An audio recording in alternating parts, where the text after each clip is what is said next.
नमस्कार दोस्तों, कैसे हैं आप सभी। आज की कहानी का शीर्षक है मायका।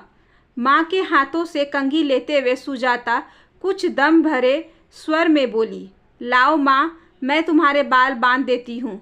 सरला देवी कुछ बोली नहीं, चुपचाप कंघी सुजाता के हाथों में थमा दी। कुछ देर सुजाता इंतजार करती रही कि माँ कुछ कहे। कम से कम इतना तो कह ही सकती है, देखो तो बेटी आखिर बेटी होती है। माँ के हाथों से कंघी ले ली, लेकिन बहू तो कभी कहती भी नहीं। लेकिन सरला देवी तो कुछ बोली ही नहीं, ना बेटी की प्रशंसा की ना बहू की बुराई। सुजाता के सब्र का बांध टूट रहा था। उसके मन में बचकानी सोच हिलोरे ले रही थी। वह सोचने लगी, अभी 6 महीने पहले जब उसकी शादी नहीं हुई थी तो पूरे घर के सदस्यों की जुबान पर उसका ही नाम रहता था। पापा की चाय से लेकर भाई के लंच तक की जिम्मेदारी उसकी ही रहती थी। माँ की थायराइड की दवा तो वही याद दिलाती थी। खाने में क्या बनना है, इस चिंता से तो माँ मुक्त ही रहती थी। जो तेरा जी चाहे बना ले, यही माँ का जवाब रहता था। भाई और पापा भी हर काम में उससे सलाह जरूर लेते थे।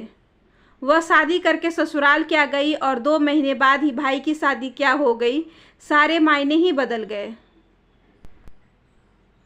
जब वह ससुराल से आ रही थी तो रास्ते भर सोचते आई थी कि सभी उसकी कमी महसूस कर रहे होंगे। वो जितना सबका ख्याल रखती थी, भला बहू थोड़ी ही रखती होगी। पापा अखबार के साथ चाय के लिए बहू की राह ताकते होंगे। माँ को भी अपनी दवा याद रहती भी होगी या नहीं। खैर, जाऊंगी तो माँ भी अपने मन का दर्द बांटकर जी हल्का कर लेंगी। आखिर माँ बाप को बेटी और बहू में फ़र्क तो नज़र आ ही गया होगा। पता नहीं कैसे वे लोग एडजस्ट कर रहे होंगे। यह सोचकर उसका मन भारी हो गया था। लेकिन यहाँ आने पर तो नज़ारा कुछ और ही दिखा।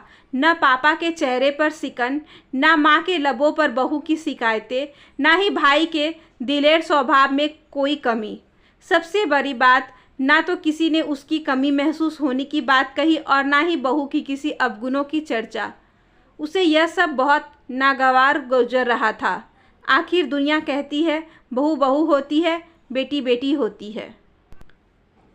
कंघी करते करते इन्हीं सब बचकानी सोचों से जवार मन में उमड़ते घुमड़ते आखिर लबों से बोल फूट ही पड़े, देखो तो माँ, बहू तो आपको कंघी करते देखकर भी निकल गई, लेकिन मैं आपका बाल बांधने आ गई ना।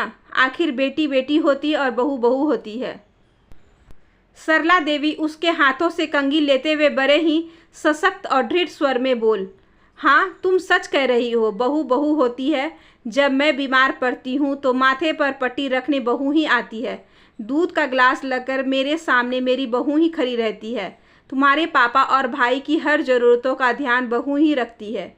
बेटी अपने घर से आकर हमारा ख्याल, हमारी सेवा नहीं करती है। अभी तुम्हारे पास कोई काम नहीं है तो तुम मेरे बाल बांधने आ गई, क्योंकि सारा काम मेरी बहू संभाल रही है। इसमें भी तुम्हें तकलीफ़ है तो लाओ 2 कंघी, मैं अपने बाल स्वयं ही बांध सकती हूँ। माँ का जवाब सुनकर सुजाता हतप्रभ रह गई। वह सोचने लगी, यह कैसा मायका है, न बेटी की प्रशंसा न बहू की बुराई। आशा करती हूँ कि आज की ये छोटी सी कहानी आपको अच्छी लगी होगी। अगर अच्छी लगी हो तो please like, share and subscribe करें हमारे चैनल को। ज़्यादा से ज़्यादा शेयर करें और बेल आइकन को ज़रूर प्रेस कर लें ताकि अगली वीडियोस की नोटिफिकेशन आपके पास सबसे पहले पहुँचे। धन्यवाद।